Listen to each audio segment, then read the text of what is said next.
पुदीना 2 बना भारत का नंबर 1 गाना, खेसारी का हुआ रो रो कर बुरा हाल। तो क्या है खबर बताएंगे पूरी डिटेल में। उससे पहले आप चैनल पर नए हैं तो चैनल को सब्सक्राइब करें और दिल से लाइक करें।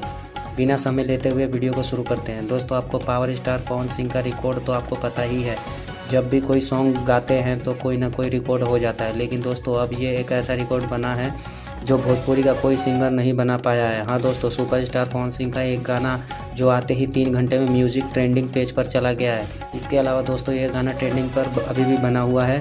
दोस्तों, ट्रेंडिंग पेज पर पहले नंबर पर है। भोजपुरी में ऐसा पहली बार हुआ है, कोई गाना 3 घंटे में ट्रेंडिंग पर नहीं जाता है। दोस्तों, पावर स्टार पवन सिंह की बात की जाए तो भारत का सबसे नंबर 1 गाना है, जो कि आते ही बिहार में तहलका मचा दिया है। तो आपको बता दें कि power star Pawan Singh record में नंबर 1 पर आते हैं। कभी ना कभी एक नया रिकॉर्ड बनाते रहते हैं, लेकिन यह रिकॉर्ड दोस्तों काफ़ी ही खतरनाक है। हाँ दोस्तों, पुदीना सॉन्ग पहले से ही चर्चा में था और दोस्तों इसका पार्ट 1 जो था वो भी सॉन्ग 30 मिलियन हो गया है। दोस्तों, अगर आप ये गाना नहीं सुना है तो आप वेब म्यूजिक पर यूट्यूब चैनल पर जाकर गाना सुन सकते हैं। जानकारी कैसी लगी कमेंट बॉक्स में ज़रूर बताएं। तब तक के लिए अपना ख्याल रखें। धन्यवाद।